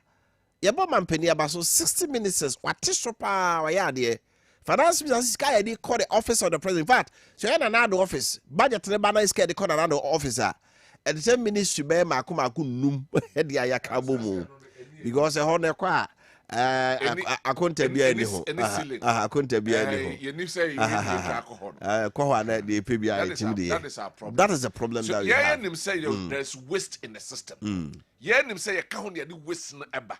Quite many of us will be to trust our waste na magana and what toying. That is the issue. Yo, my message is man for Ediaba. Na nim. Please let us applaud the finance minister for saving 1 billion cedis following treasury bill. The risk setting is working. More interesting days ahead of this government. I think we have got another Kojo Redo as finance minister. Good work done, finance minister from Sir Kabis New Edubiase Zongo. And all the way a free a buy. Masaudu from Bantama said the decision by the government to hold national economic dialogue is totally bogus. Waste of time and a political gimmick. Nothing meaningful will come out of it. President Mahama is telling them that he has no idea about the reason why Ghanaians will take Gargantuan for him. Mr. President, deliver the milk and honey economy you promised. Resetting Ghana agenda indeed. Lawrence Buachi, a.k.a. Buche from Asinia, Asoren Kwanta, near Unity Oil Filling Station. I'm not a prophet of doom, but I can confidently say that nothing good will come out of the 2-day National Economic Forum held by the Mahama-led government. It has happened before. It is highly likely to happen again. Happy Ramadan season to all well-meaning Muslims, especially to Wofa Abdullahi of Ofenso Chichiwere. Eric Kwakubuedi, patriotic voice bichim. So President Mahama and his NDC is telling Ghanaians that from now on, you have to show your party card to get a job in the public sector, regardless of your qualification. This is where Ghana is heading to. Lord, have mercy on us. But let me remind them that no condition is permanent. Happy birthday to Honorable Dr. Secretary Yeboah Benjamin, former MP, Tano South. Abbas Amogubu from Ofenso. The first weapon the MPP government used against Ghana during their first term in office was the banking sector cleanup, which did not yield anything good for the country. This has affected people's livelihood until now. It is too early for the opposition party to start criticizing the current government. You brought the economy of the country in mess during your tenure in office. People are still feeling the pain, and you must stop the unnecessary accusations. Mahama is resetting Ghana. I am keen. Dave from Efijasi. If the health minister is saying none of the commissioned Agenda 11 projects is operationalized, I don't agree with him. Now he has the mandate to make the hospital operationalized. Half of the work has been done where the building is built. Health Minister, DHP, recruit doctors and nurses. Greetings to staff members of Efijasi DA2 JHS. Teacher Kujo from Tepenya Suso. The NDC doesn't think about the ordinary Ghanaian. The most pressing issue is Agenda 111, not Hajj Village. Ghanaian media are uninformed. I expect them to take an inventory and inform Ghanaians. If it were another government, they will be there. NDC and lies, they will reap what they have sown. Greetings to Chairman Wofa Kofi Appiah, Koka. Okay. NDC was against free SHS from the beginning and called it whimsical promise of a desperate politician. After another implementation, they made U-turn and fully support the free SHS campaign to do it better after winning power, manage gathered party festivals, and allied in the name of Educational Forum with unanimous decision. Free SHS has come to stay, but borders must pay fees and feeding. And is that NDC campaign message or still? Ghanaians have short memory syndrome. Ray, and all the way so a buyer. Okay. With them say daily prayer being how they pray. Okay. I say good morning, Wofa. Please ask the MP for me what measures have they put in place within these 2 months, which is bouncing back the economy. Samuel Edu from Wadie Edu Makase. Good morning, Wofa. There are a lot of serious issues to be discussed in this account, which we have our hopes in. You, the fourth organ of government, the media. Please kindly send this piece of advice to the programs manager to do the coming of party gurus that come to the morning show. They politicize everything. I want you to tune away when it's your time. Crosby, Pancrono. Oh, is that so? Good morning. I don't really know what nurses and midwives have done to President Mahama. He scrapped the nurses student allowance by willing to pay admission fee for university students. In his 6 terms as substantive president, as president-elect, he posted only 1 batch nurses. That's from 2012 to 2017. It was in 2019 that another government through the ministry recruited the backlog of nurses from 2012 to 2016. It was the first time nurses and midwives from public and private universities were considered for recruitment. Currently, we have about 2 backlog of nurses, yet President Mahama wanted to lay off these innocent nurses who had gone through the legal procedural act for recruitment. At the appointment committee, the Minister for Health indicated that the only way for nurses to survive is to send them abroad to work. Is this the rest we voted for? Brain drain is at its best. God save Ghana. Messages in the door so to man can I'm so na odi ache umpa more party the bit me no be kind near kwanim. Mr. House, I listened to you this morning about NDC borrowing offer. The way things are going is not easy because the way John Mahama keep on promising Ghanaian people, the same John Mahama turning back and telling Ghanaians we are crane sin. I know what I'm saying. According to John Mahama, now youth are waiting for jobs from Edu KNUSC campus. Another way, if you buy, I'll say, of a good morning, we thank Honorable Asifua for exposing the Doomsday as he told Agenda 111. And I want to ask who brought those Abubo Yabulas to the north. So now the NDC government has borrowed over 20 billion for only 2 months. How many will they borrow within 4 years? I'm a Ghana. By the way, we miss our ladies on your show. Okay. Says I'm indeed gripped with excruciating fear. Has the NDC led by John Bedibio Mahama borrowed 66 billion in less than 2 months in office? Every Ghanaian should walk in despair with his or her hand on his head. John Bedibio Mahama is set to plunder Ghana. Kekusi from Ejoso Besiase. Good morning, Ofa. I am Matthew Derry from Savannah region watching you live. Tell His Excellency John Mahama of the Republic of Ghana to go home, to go to homegrown policy to boost the economy. I'm proud to be a member of the MPP. MPP led government, but not to let the cat out of the bag. MPP destruction of Ghana's economy. Economy, no. In fact, I like the boldness of you guys. Say it as it is. And that is why I always listen to Kessben Morning Show. Good morning to Rita, a new of Rita, the Pie Enterprise, Pato Laundry Services. Pato, good morning. Baroski from Asisiwa says NDC Finance President Mahama should provide X alternative as to how they can stabilize the economy and stop the purposeless lamentations. Dankwe from Yinahini. So now NDC are talking as an angels. They tear the outgoing government apart like they didn't do anything for we Ghanaians. We live to see. Greetings to Chairman Kuka. Good morning. You people should minimize the propaganda, especially KOD. Now you know that the government is borrowing too. Where were you when Akufo-Addo was in power? How many days and months has President Mahama resumed office? MPP should be ashamed of their poor governance and not to criticize Mahama earlier. Sam Tuga from a dra. Another way, and so if you buy Kodi, you could just somra. I am comra. And let's have Bayana. You could just somra. You could just somra. All right. Mamefa we and Chassis say, and they are Yakasay, MTN Ghana, CN Kancham say, MTN the open Yama F4.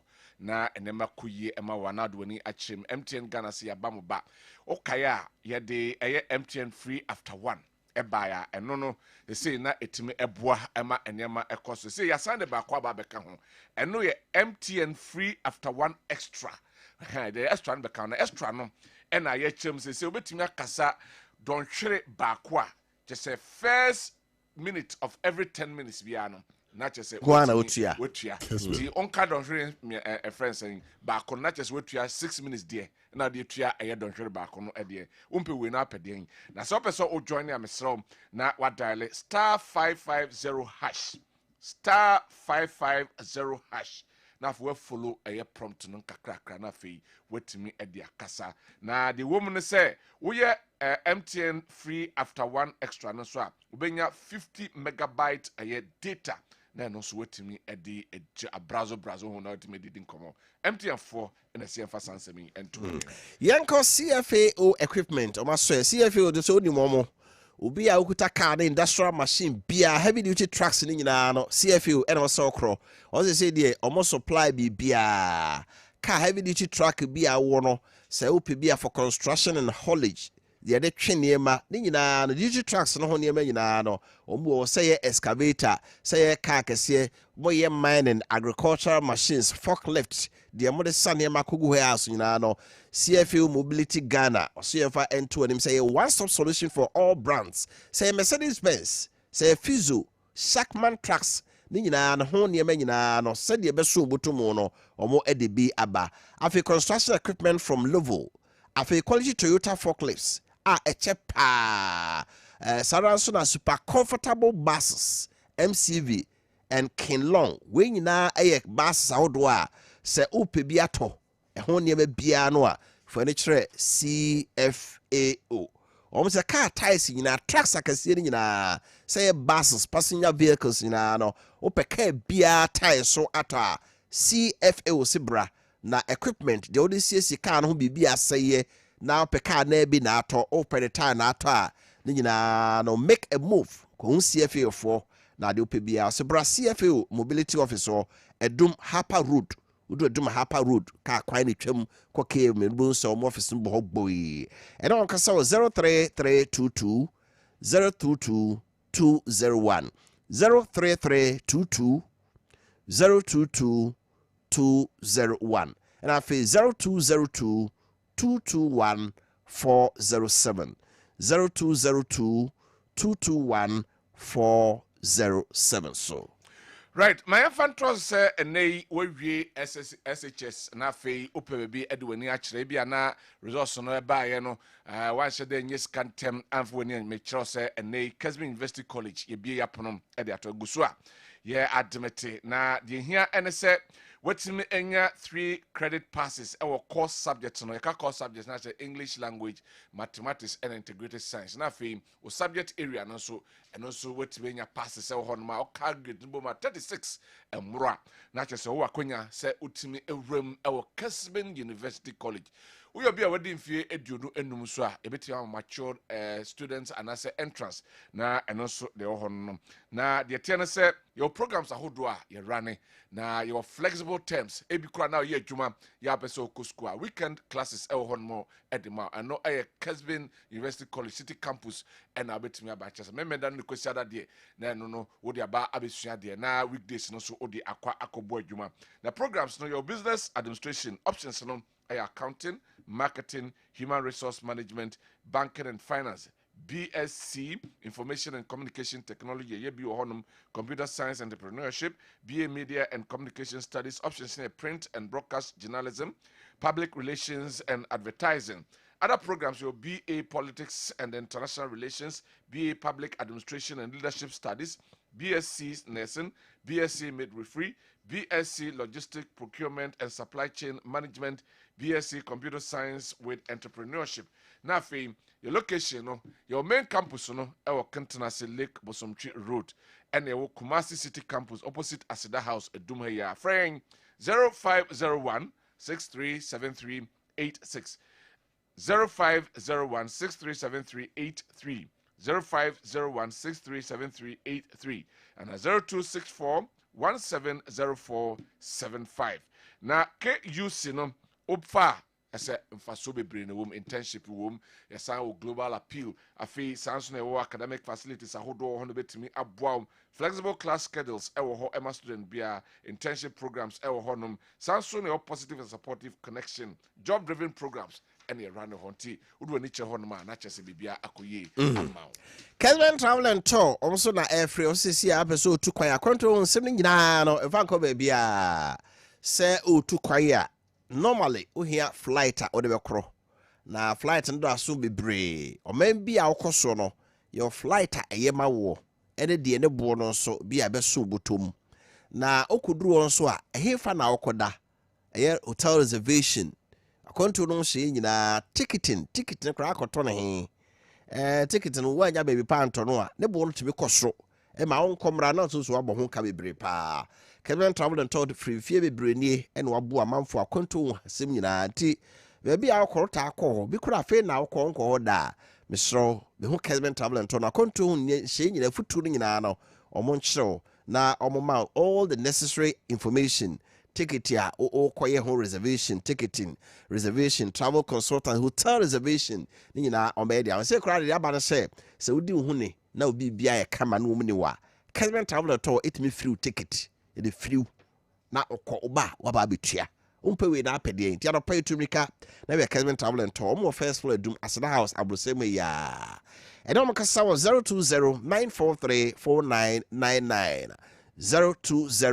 020-943-4999 so from now control sim nyina no Kessben travel and tour for MWA Kodi Wafa akasemedu the other day say be makwan na atie for na bem okay and I will be ade ka ho a oh for now the ye no aka 10 minutes pe na yentie de amanfo so eka say o matie ensema His Excellency John Dramani Mahama ko kan na no ya wada State of the Nation address and then rado kan ye the change na say omba e Ghana Mercy kasem de yamutu MPP aba se nyina ba sebo say o Mercy kasem za kwase puburu kura no a be kwa koyi e de betokoko so na obetete ne yema so ye hunu the opulent lifestyle ya ba mu mpanifo ye ne bio na sika kakra be ba no ye de abobra ama Ghana fo nyina de sofa so MPP fo so da bi sika na ye jato ho ma wo no wo fa japade o ja wo no eno e na o de e baba bobra nti ontimi eme yese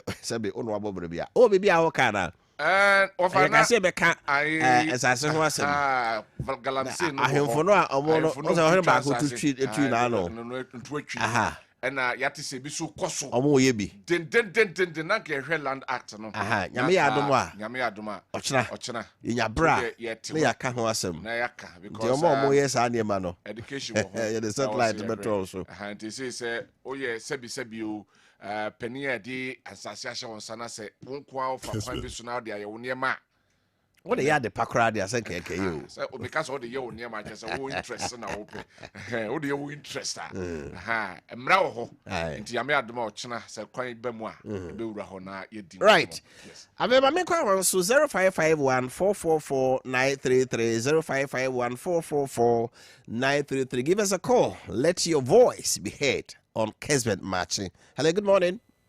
Over. Yes, sir. Namia zum gen down. So Now queen be do do nyina na ji KOD. oh, how are you? Oba de be ti me frɛ no. Na over mamenji acha mode no kwaku apia koka 1. Mamenji ana pa be papa obi a. Once of me the message be by. I say NDC for Ayura John Dramani Mama ne nkrofo na de wo ye ni interview anopa ma me wura wo papa. Once o ka sem bia ka so won twensan on arrogant NDC for on mo kasa arrogant enu no bi na ye wo opposition wo power ne ye ka kire ye nkrofo ni bi se kasa bia mo ka no ya emwa yen communicators no mi entimi and defend it. Tukupa kasa yi asebo ya babeka yi o communicator be be ma be defend no ma we MP babeka yi and then this is your opportunity bia akwa say brim and no dey ma ban say the MPP aban ba wonya fi enso so am interchange mo ba mo to aso anya MPP na afan dey still mo hu say contractors no kura je adwuma ye oh for me and for politics and ye no ma bia and me say NDC ba no ya the papa na ebo bua me enwuma akoso hallelujah okay MPP so bua na enwuma akoso hallelujah thank you my crowd thank you Miss Meda sepa say also afre na wachre wadwen ye hwe ofoforo so ahoma so ayentie. Hello, good morning. Yes, good morning offer you from Soccer free Pacho from Esuabua Osunchi Mountain. Who's it you Masa Ara Hopa John Dramani Mahama oya campo so or experience nipa our experience our share but so ba free education free university for all first year students. They say over here so kwate educational forum. Let's say Mahama ni adribi obetimi dia boa Ghana. Over so kwate economic forum. Let's say only adribi obetimi dia boa Ghana. Or they say Mahama over here Nana Kufuor ko wajau heavy 8 billion US dollars. I bet me about Ghana Hobra. Over here and say they say Okwa 56 billion. They say me say 8 billion US dollars and President Nana Kufuor dija Mahama no or the aye day. And that's 66 billion no so ko Bosiano. And no dia no dia it is said Mahama it say amemo no want me anye. It say free university now they never want to me. And now what it's one pattern in Nacho. Okay. Now all resign near Philip Papa Pamela and I say. Miss Meda sepa say also afre na wachre wadwen ye kwa wan sin tin papa fra also. Hello, good morning. Good morning. You from Soccer free Wofa Kofi Appiah your friend agenti be man AK man because you can tell you man. that it you When you go point shop mo bojuma. And no get there MBB fund and that na chumo. Nana do wanya you Wofa. Wanya bibia na ko serious. E to mu no mo aban no. Bo be no mani Wofa. The transaction by ya o self transfer hemai. Afa ko tin tri mo ta sabu sai mo. Gambo. Na kwani na sai assembly mai wo wana ko ya bwati. Wana na ya advantage to go kai. Na ba to any MP, any DT, any coordinator, any OPA, any president. Nana do ma you. Because you on the no baby. Obi o discuss go but I'm saying mama say. Any dina mu ba sim. Baby you so dey na okay. Yeah, that's also afraid that also watch the watching. You can't want so for so 18. Hello, good morning. Hello, good morning, Papa. You're from Soccer free. I was it you. Oh, Papa, I think you were far mobile. I'm not gonna mind a sentiment now. Papa, Jamama, I or the boy, and Yadia, you know, baby. She said, I always am my. Okay, he has the mandate of the people. Hello, good morning. Hello, good morning. Free. But you too. Because you too. Astra it you. Oh, funny. But it was I'm a penny grandma. I say, Taxation. Taxation, Yano. You see, when I was saying, your mom pay man won't give me a crabai. Any I just any bonfire man, yes, you about. Okay, era say also afraid. Nah. Okay, hello, good morning. Good morning. Your friends can say free. Simon, Aji, Sirabumro. Hi, it's you. Hey, I want to get the Kumpany never saw. The first time I'm a dear Cassie idiot. Then again, I am better than you, Nesadia, Yakona Norton. Ah, and you'll be the comedy. A boss Yakona didn't see Aquadiachema. Ghana for a CSC, the poem in Vienna. In Vienna, no sooner say I need a one. Go out to Aswa. Yet in Quasumusa. It's yesterday, Mampani, Drum Mama. Ghana, almost say Wakaba. Worker was a empress, I don't know. Why a minister wouldn't be beer or Ghana? Oh, you mean as Wakaba Presa? And that's what you minister, my Panua, also no. Someone in another was all. And you want me the Equabia. And it was our Quaba. That's us about to know my papa, so they are. And Ganya Ghana for the Chapan of Cra. And it's for only Muyi, the Ghana, Yantamo. That's it. Me so me da say also afraid na also watch why me fa call be 2 pe na fe e ba na e ba be wrap up your messages kakra ha and the birthday. Okay, my me for 1 pe credit to brand tape. Hello, good morning. Hello, good morning. Hello. Hello. Good morning. If I can say free. Good morning. If I can say free. Hi, how you pa? Show you too. Show me too. Okay. Offer. Or say I can't couldn't NDC. Because Tamuna Ye campaign actually. Be a one I can't Ghana for, say, or more at a forcing any of Mahama. Say, and then the two of Mamma Muban, NPP for, or making more din, because I'm an only the Coco Koma, or Muton Coco, close to 100 million. Mubama, 65 million. My mama, Mukurani 65 million. You're a Nigerian AC. I said, my you 10. I say, a year economic forum now, Muyano. But I say, Omutina campaign simply or Mukasa. The Piani Pobe, Biasha, and winning. At the winning, Mama, they can't get Ghana for say, election swam. No one can throw Kakra, no one can correct Kakra, David Dano, not Dynamo, and no one can throw Mana Dynamo, what Japan complain. Magana Fontia says, who no one but the well, we see a economy, a criminal scene, a economy, a criminal scene. Is a crime scene? And no trouble all this, and no trouble all this car. And then I could try, Emma, my four. Economy now, teacher Pansano, yet me when you tell me now, teacher Pansana, the parents were 3 years, less than 3 months. And you can't check on a 4. And no so because DC. Right, with us show. Cody. Over. I'm for birthday in that's right. Yanko. Happy birthday and come Wofa Kofi Appiah. Wofa Kofi Appiah. Chidom hene ewodiam pompo. Okay. Ne wanya emfie edunum baako 51 years. Okay. Na Nyankopon hira no. Anti Wofa Kofi Appiah. Master, wasi haya unim no. Ciao. Unim no. Okay. Happy birthday on odaso no self abehwa. You nana. On echidom hene. Okay. Ewodo eduam pompo. And 51 years and wedi inti Okofo nyame hira. Na happy birthday nkoma Dickenes Hana Appiah. Yatai Efro Mame Hana. Owo Meduma.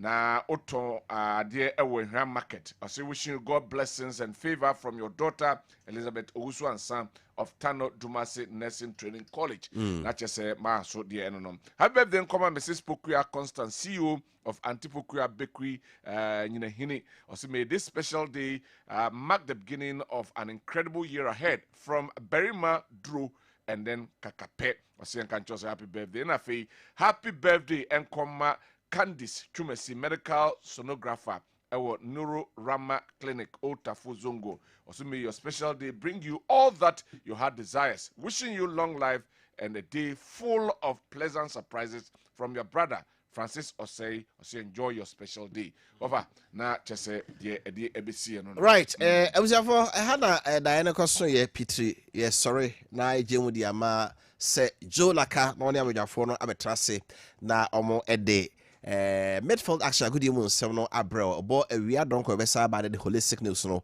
so aba me de Kofi Appiah ote kwabra usudan kwa keodi enka malam ya ne adwachiro na bobo ansibia no mayen. Tomorrow is another day. We are out for now.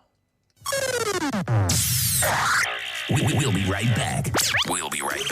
Gotta pay some bills. Metaphor would see me, and many will be and Komokaka. Wouldn't him say, Jabin Bank PLC, and the Sika Crabia, so we see a Sika Woho, a free Bosomian son, and now Bosumin Sia Aqua, when your interest be brave. Dear, and here say, we are a merger before Macamo album set a cool, and now SMEs, now over be accounts, and no to me, boy, and Mamut Major Bosia, the Dimujuma Snowy Amope. Now make I must say, Young Bosia, she say, dear.